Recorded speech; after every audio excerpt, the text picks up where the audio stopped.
감사합니다. 자, 우리가 신앙생활이라 한다면 신앙생활은 믿음이라 또 인내다, 기다림이다 라는 얘기를 하는데요. 우리 신앙인이라면 무작정 기다리는 게 아니죠. 만약에요, 내 생각을 붙들고 기다린다면 그 결과는 허무한 거예요. 왜요? 내 안에는 소망이 없기 때문에요. 그렇지만 우리는 믿음 안에서 기다린다는 것은 뭐예요? 하나님의 약속의 말씀을 붙들고 기다리기 때문에 하나님께서는 약속하신 그 말씀대로 반드시 하나님의 때에 하나님의 방법으로 이루실 것이기 때문에 믿음으로 하나님의 약속의 말씀을 붙들고 기다리는 것은 곧 우리에게 소망이 되고 기대가 되는 줄 믿으시길 바랍니다. 우리 안에는 아무런 소망이 없지만 우리가 기다리는 또 우리가 인내하는 그 근거는 나에게 있는 것이 아니라 하나님의 약속의 말씀이다라는 것입니다. 오늘 시편 40편은요 39편에 이어지는 건데요. 12절에 보면 다윗이 이런 고백을 하죠. 여호와여 나의 기도를 들으시며 나의 부르짖음에 귀를 기울이소서. 내가 눈물 흘릴 때에 잠잠하지 마옵소서. 나는 주와 함께 있는 나그네이며 나의 모든 조상들처럼 또도나이다 라고 고백을 하고 있습니다. 다윗은요 우리가 잘 아는 것처럼 사울에게 계속 쫓김을 당했잖아요. 그럴 때에 언제 이 고난이 끝날지 모르고요. 또 끝이 없을 것만 같은 그런 상황 가운데서 다윗이 견디고 인내하고 기다림으로 인하여 결국은 통과하잖아요. 그 고난의 시험을 통과합니다. 그럴 수 있었던 근거는 다윗 안에 하나님의 언약, 말씀이 있었기 때문인 줄 믿으시길 바랍니다. 저는 여러분들이 어떤 어려움의 시간이 있더라도 믿음을 가지시고 끝까지 하나님 안에서 기다리시는 여러분들 되어주시기를 주님의 이름으로 축복합니다. 우리가 기다려야 할 까닭은요,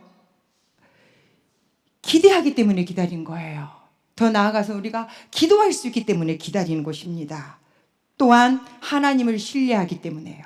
하나님은 선하시다는 것, 하나님은 지혜로우시다는 것, 무엇보다도 하나님은 나를 향한 하나님의 계획은 결국에는 모든 것이 합력하여 선을 이루신다는 것을, 또 전능하신 하나님이 모든 상황들을 주관하고 계시는 그 분을 신뢰하기 때문인 줄 믿습니다. 더 나아가서는요, 끝내 우리가 거룩한 삶을 지켜내도록 하기 위한 하나님의 뜻을 이루는 것이기 때문에 그 하나님의 뜻을 우리가 결국에는 또 알기 때문에 기다려야 하는 줄 믿습니다. 오늘 본문 보시면요 1절에 40편 1절에 내가 여호와를 기다리고 기다렸더니 귀를 기울이사 나의 부르짖음을 들으셨도다. 그런데 이 본문을요 히브리어 원문을 보면 제일 먼저 나오는 단어가 기다리고 기다렸더니로 시작을 해요. 여러분 기다리고 기다렸더니 쉬운 성경을 봤더니요 오늘 설교 제가 주보의 제목처럼 기다리고 또 기다렸습니다. 기다리고 또 기다렸습니다. 똑같은 단어를 두 번 반복하는 것은요 왜 그럴까요? 강조하는 거죠. 기다림을 강조하는 거예요.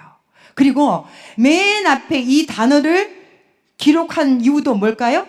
강조하는 거예요. 그리고 오늘 40편 마지막 절을 보시면요 마지막 절 하반절에 보면 나의 하나님이여 지체하지 마소서.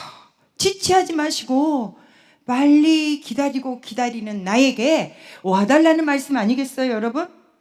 근데 지금 이 시는 기다림에 대해서 이야기하고 있습니다. 너무 지체하지 마십시오 하나님.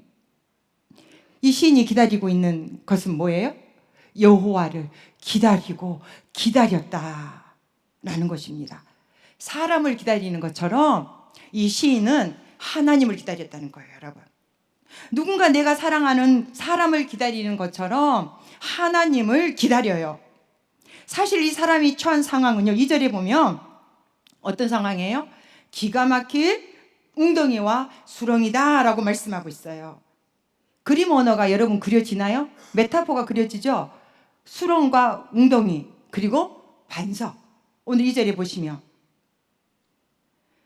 기가 막힌 웅덩이와 이 수렁은요 한마디로요 기가 막히는 상황이에요. 우리가 살다 보면 인생을 살아가다 보면 내가 원치 않았지만 어떻게 할 수 없는 기가 막힌 상황에 맞닥뜨릴 때가 있지 않습니까? 이런 수렁에 빠져 있다는 거예요. 수렁에 빠지면 어떻게 될까요? 나 혼자서 그 수렁에서 스스로가 빠져나올 수 있을까요? 없을까요? 없다는 거예요. 누군가가 끌어내주거나 밀어주거나 해야 되는 거예요. 그런데 시인은 뭐라고 합니까? 이런 상황에서 내가 여호와를 기다리고 또 기다렸습니다. 기다리고 기다린다. 깨닫는 것은, 이 시인이 이렇게 고백할 수 있었던 것은요, 시인이요, 이 문제는, 내가 이 문제에서 나오는 게 답이 아니라 답은 하나님이다라는 사실을 이 시인은 깨달았던 거예요. 이것은 바로 욥기의 가르침과 일맥상통합니다. 하나님이 답이라는 거예요. 내가 가지고 있는 철학적인 혹은 실존적인 이런저런 질문에 대한 답을 지적으로 얻는 것이 답이 아니라 하나님이 답이라는 것입니다. 그래서 39편 7절도 보면 주여 이제 내가 무엇을 바라리요? 나의 소망은 주께 있나이다. 나의 이 수렁과 같은 웅덩이에, 기가 막힌 웅덩이에 내가 지금 빠져 있지만 여기에서 내가 단순하게 건진받는 것만이 해결이 아니라 이 상황의 답은 누구시다? 하나님 한 분에게 있다라는 고백을 하고 있는 것입니다. 그래서 이 시인은요, 여호와를 기다리고 기다렸더니 라고 이야기하고 있는 거예요. 기가 막힌 웅덩이와 수렁, 이 기가 막힌 웅덩이는요, 파멸의 웅덩이, 죽음의 웅덩이를 말합니다. 그리고 수렁이라고 하는 것은요, 진흙이 가득한 늪이에요. 그래서 여러분이 이런 늪에 진창에 빠져본 적 있는지 모르겠지만 발이 한번 빠지기 시작하면 어떻습니까? 더 쭉 막 빠져들잖아요. 우리가 인생을 살아가다 보면 이렇게 기가 막힐 웅덩이에 빠지는, 또 수렁에 빠지는 그런 상황을 만난다는 거예요. 빠져나올 길이 없다는 거예요. 내 힘으로는요. 그럴 때에 오늘 이 시편 기자처럼 하나님을 기다리고 기다리는 저와 여러분 되어지기를 주님의 이름으로 축복합니다. 여기서 말하는 구원은요, 바로 이 수렁, 기가 막힌 이 수렁과 이 늪에서 건진받은 것이 구원이에요. 어디로 건진받는다고요? 2절에 보니까 내 걸음을, 내 발을 반석 위에 둔다는 거예요. 안전한 지대,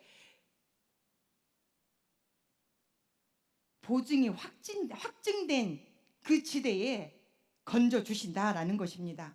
제임스 보이스라는 신학자이면서 목회자인 분이 이 기가 막힌 웅덩이와 수렁에 대해서 4가지 정도로 이야기하고 있는데요. 10편 40편을 이렇게 많은 주석가들의 주석을 좀 이렇게 참조를 해 보니까요, 다양해요. 이 40편을 해석하는 그 접근 방법들이. 그렇지만 보편적으로 이 죄의 문제로 인한 이 수렁에, 이 늪에 빠져 있다라는 것들이 보편적이었는데요. 제 마음에 가장 와닿았던 그 해석이 제임스 보이스 이 신학자의 해석이었습니다. 첫 번째는요, 죄의 웅덩이였을 거다라고 얘기해요. 여러분, 다윗이 밧세바를 범하고 우리아를 죽인 후에요, 약 1년 정도를 하나님과 교제가 끊긴 상태에 지냈다는 거예요. 자기가 범한 죄, 덮고 싶지만 덮을 수 없는 이미 저질러져 버린 이 죄악의 수렁에서 1년 동안의 그 고통스러운 시간을 다윗이 보냈다는 거예요. 헤어나올 수가 없었어요. 너무너무 고통스럽지만. 여러분, 얼마든지 우리도 그럴 수 있다는 거죠. 두 번째는요, 패배의 웅덩이였어요. 언제 끝날지도 모르는 지리한 싸움이고요, 또 승리가 보장되지도 않는 싸움을 싸우고 있는 거예요. 왜요? 다윗은 이 당시 사울에게 쫓기던 상황이었거든요. 그리고 내가 이길 수 있는 싸움이 아니었어요. 쫓겨다녀야만 되는 싸움이었잖아요. 우리가 알다시피요, 다윗은요, 또 사울을 죽일 수 있는, 완전히 죽일 수 있는 완벽한 기회가 2번이나 있었어요. 그런데 다윗이 했던 건 뭐냐면요, 자기 손으로 이 문제를, 이 상황을 끝내지 않았다라는 거예요. 여러분, 하나님이 끝내주지 않으시면, 하나님께서 이 상황을 정결하지 않으시면 내가 내 손으로 이 문제를, 이 상황을 끝낼 수 없다라는 것을 다윗은 알았던 겁니다. 하나님의 주권을 인정한 거죠. 이 상황과 이 문제는 하나님이 허락하셨고 하나님의 손에 있다는 거예요. 욥기와 같은 고백 아닙니까? 다윗이 기가 막힐 수렁에서, 웅덩이에서 지금 하고 있는 거 뭐예요? 이게 기다리는 거 아니에요? 내가 나를 추격해 오는 원수를 완벽하게 처치할 수 있는 상황이 2번이나 기회가 왔음에도 불구하고 여호와 하나님만을 바라보는 거, 이게 바로 진짜 기다림인 줄 믿으시길 바랍니다. 그게 얼마나 오래 걸리는지 아세요, 여러분? 다윗이 왕이 된 것이요 30세에 됐어요. 그러니까 다윗은 20대를 이런 시간을 보냈다는 사실이에요. 세 번째는요, 나쁜 습관의 웅덩이를 이야기합니다. 스트레스 받은 어떤 분들은 막 과식을 하잖아요. 또 나태함, 또 절제가 안 되는 분노, 자기 연민, 다양한 방식으로 나타날 수 있는, 우리에게 이미 습관처럼 내 것인 것처럼 내 옷처럼 입혀져 있는 그런 내가 벗어나지 못하는 습관들이요. 어떤 사건이나 어떤 문제가 터지면 그렇게 반응을 보이는, 또 분노를 절제하지 못하고 막 퍼붓는, 자기 연민 속에 빠져드는, 혹은 과식을 하는, 혹은 어떤 게으름 같은, 혹은 나태함 같은, 때로는 또 다 내려놔 버리는, 자포자기하는, 무기력 가운데 빠져있는, 자기 자신에게 옷 입혀져 버린 그 습관이 되어버린 웅덩이 말이에요.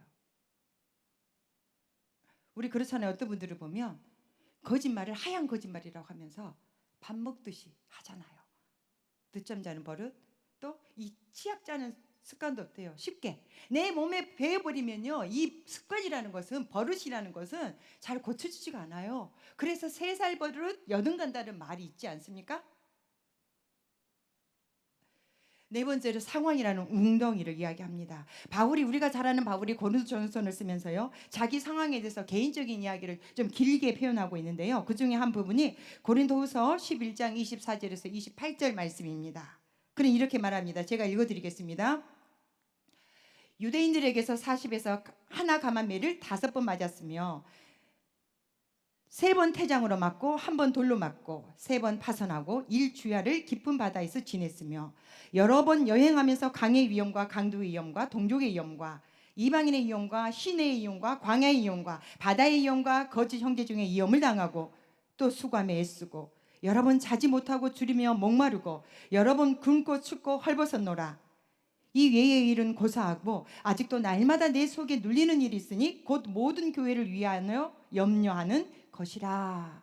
여러분, 바울이요, 이걸 넘어가면 저것이 오는, 산 넘고 산 넘어 산 같은 이런 많은 고난과 상황들이 겹겹이 지나가면서 그가 벗어나지 못한 이 환란이라는 상황의 웅덩이들이 다양하다는 거예요. 기가 막힐 웅덩이일수록 우리에게도 그런 것들이 있을 수 있어요. 자녀의 신앙일 수도 있고요, 자녀의 진로일 수도 있고요, 자녀와의 관계, 또 경제적인 부분, 건강의 문제, 부부간의 문제 있을 수 있어요. 그럴 때 우리는 뭘 해야 할까요? 오늘 시편의 다윗처럼 여호와 하나님을 기다리고 기다리는 저와 여러분 되어지기를 축복합니다. 우리가 할 수 있는 것은요, 하나님을 기다리는 거예요. 그런 모든 상황 속에서 더 그 늪속으로 들어가는 것이 아니라, 그 어떤 웅덩이를 내 힘으로 내가 해결해 보려고 도리어 더 그 웅덩이를 깊게 파고드는 것이 아니라 하나님을 기다리는 거예요. 여호와를 기다리고 기다렸더니 라고 이야기하는 게 오늘 본문에서 그런 의미예요. 여러분, 여기서 우리가 기다린다고 하니까 오해하지 말아야 될 것이 있어요. 이 기다림은요, 아무것도 하지 아니하고 가만히 앉아서 무의의 행동, 아무런 행동을 하지 않는 기다림이 아니에요, 여러분. 시편 주석, 제임스 존스턴 목사님이 쓰신 주석책을 보면서 제 마음이 와닿는 부분인데요, 한번 인용해 보겠습니다. 당신은 하나님을 신뢰할 때 당신의 믿음은 당신의 마음속에서 열심히 일하고 있다. 무슨 일이 일어나고 있는지 하나님은 아신다는 것, 하나님이 지혜로우시다는 것, 당신을 위한 하나님의 계획이 선하시다는 것, 하나님이 모든 순간을 다스리신다는 것을 믿기 위해서 당신은 생각, 또 당신의 감정과 싸우고 있는 것이다. 우리가 하나님을 기다린다는 것은요, 그냥 아무것도 안 하고 가만히 앉아 있는 것이 아니라 내 생각과 내 감정은, 그것들은 뭐라고 한다고요? 너 지금 이러고 있다가는 너 죽어. 그리고 내 감정은요, 막 조급해져요. 막 불안해져요. 그러면서 우리로 하여금 우울감 또 불행감으로 우리를 이 감정이 사로잡는다는 거예요. 그런데 내 믿음이 어떤 믿음이에요? 하나님께서 이 모든 상황을 알고 계시고 보고 계시고 주관하고 계신다는 것, 그 하나님은 선하시다는 것, 그 하나님은 지혜로우시다는 것, 내 머리로는 답이 나오지 않는 것을 하나님께서는 답을 만드시고 계신다, 이 모든 것을 믿는 믿음을 가지고 내 생각과 내 감정과 싸우는 게 기다리는 것이라는 것을 여러분 믿으시길 바랍니다. 이것이 우리 신앙생활에서 굉장히 중요한 거예요. 그렇다면 우리가 이 하나님을 신뢰하고 이 하나님을 붙들면서 하나님을 기다리기 위해서는 우리 안에 뭐가 있어야 되겠어요? 하나님이 어떤 분이신지, 하나님이 얼마나 위대하신지, 하나님이 얼마나 놀라우신 분이신지 그분을 알아야 하지 않겠어요? 곧 말씀이 우리 가운데 충만하게 거할 때에 이러한 하나님만을 우리가 기다리고 또 기다리는 이러한 믿음의 행위가 가능할 줄 믿으시길 바랍니다. 더 나아가서 여러분들이 기가 막힌 그 수렁과 늪 속에서 하나님만이 답이십니다라는 경험을 하는 저와 여러분 되시기를 주님의 이름으로 축원합니다. 이렇게 하나님만 기다리는 다윗에게 하나님은 어떻게 하셨나요? 오늘 1, 2절에 보면요 5가지 정도로 표현이 나오는데요, 먼저는요 귀를 기울이셨다고 하고 있죠. 여러분 성경책에 한번 언더라인 해 놓아 보시죠. 귀를 기울이셨대요.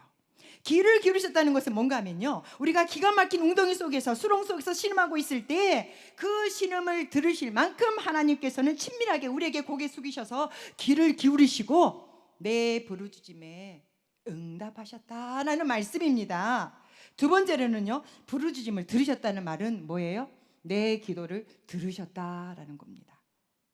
그리고 세 번째로는요, 그가 나를 기가 막힐 웅덩이와 수렁에서 끌어올리셨다는 거예요. 거기에서 끝나는 것이 아니고 네 번째로는 내 발을 반석 위에 두셔서 내 걸음을 견고하게 하셨다.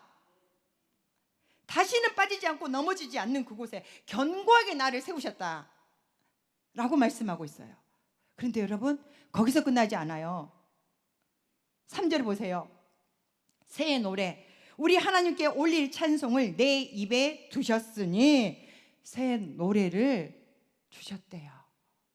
하나님을 찬송을 하나님을 찬송을 내 입에 두셨다라고 말씀하고 있습니다. 여러분 수렁에서 건지시는 것으로 끝내시지 않으시고 찬송을 내 입에 주셨다는 거예요. 많은 사람들이요 3절 하반절에 보면 많은 사람들이 보고 두려워하여 여호와를 의지하리로다. 할렐루야 아멘. 많은 사람들이 보고 두려워한대요. 하나님을 경외한대요. 하나님을 의지한다는 거예요. 이거 무슨 말씀이에요? 내 개인적인 삶이 공동체의 사건이 되어진다는 거예요. 하나님을 경외하고 하나님을 의지하며 하나님을 예배하는, 한마디로요 하나님이 나를 수렁에서 그 늪에서 어떻게 건지셨는지 이 구원의 하나님을 증거하게 되어진다라는 것입니다. 할렐루야. 그러하게 구원받는 증인의 삶은요 예배하는 삶이에요. 찬양하는 삶이라는 거예요. 그러하게 그 삶이 곧 놀라운 증거가 되어진다는 것입니다. 다윗이 어땠어요? 39편이랑 보면요 다윗의 삶은요 탄식과 신음과 눈물로 밤을 지샜어요. 그랬던 다윗이요 지금 상황은 변화되지도 않았거든요. 그런데 여호와를 기다렸더니 그의 입술이요 탄식의 입술이 하나님을 찬양하는 입술로 변화된 줄 믿으시길 바랍니다. 감격의 입술이 되었어요. 그러다 보니까 옆에 사람들이 보고 어떻게 해요? 저 사람을 보니 하나님이 살아 계신가 보구나, 진짜 하나님이 계신가 보구나, 나도 그 하나님 한번 믿어보고 싶다, 이런 생각을 하지 않겠느냐라는 것입니다. 그리고 여러분 우리가 읽지는 않았지만 4절에 보면요 구원받은 자의 삶이 어쩐지를 나타내고 있어요. 4절 여호와를 의지하고 교만한 자와 거스에 치우치는 자를 돌아보지 않으냐는 자는 복이 있도다 그랬어요. 여호와를 의지하는, 구원의 감격이 있는 거예요. 하나님을 신뢰한다는 거, 의지한다는 거. 하나님을 가까이, 더 가까이, 늘 가까이 하는 것이 즐거움이 되었다라는 거예요. 그리고 더 나아가서는요, 교만하거나 또 거짓된 사람들로부터 어떻다는 거예요? 돌아보지 않는다는 그들로부터 어떻다는 거예요? 돌아서 버린다는 거예요. 등을 진다는 얘기예요. 다시 말씀드리면요,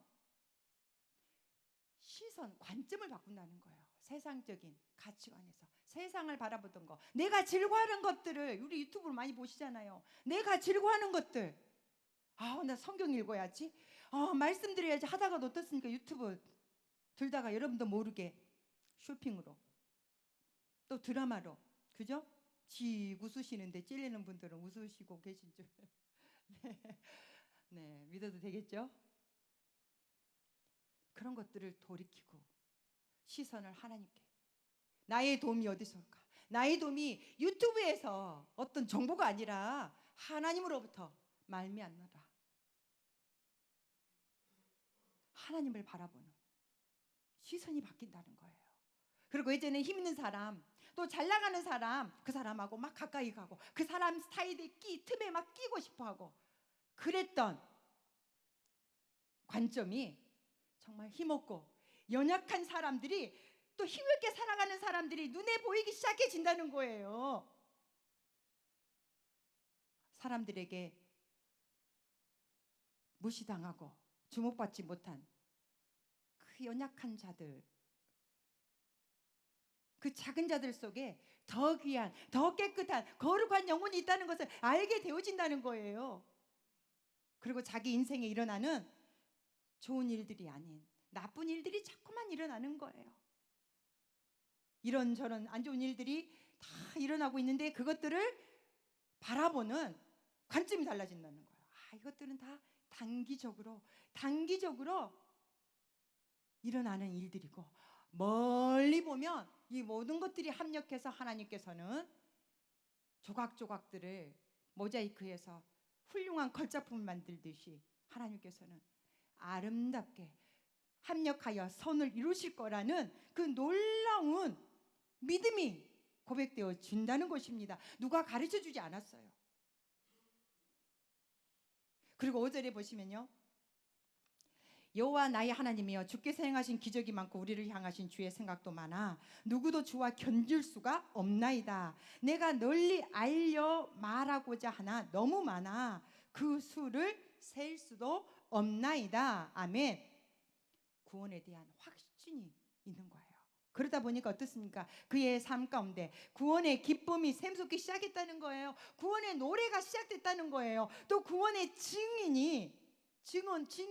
증언을 하기 시작했다는 거예요. 너무 많아서 그 수를 셀 수가 없다.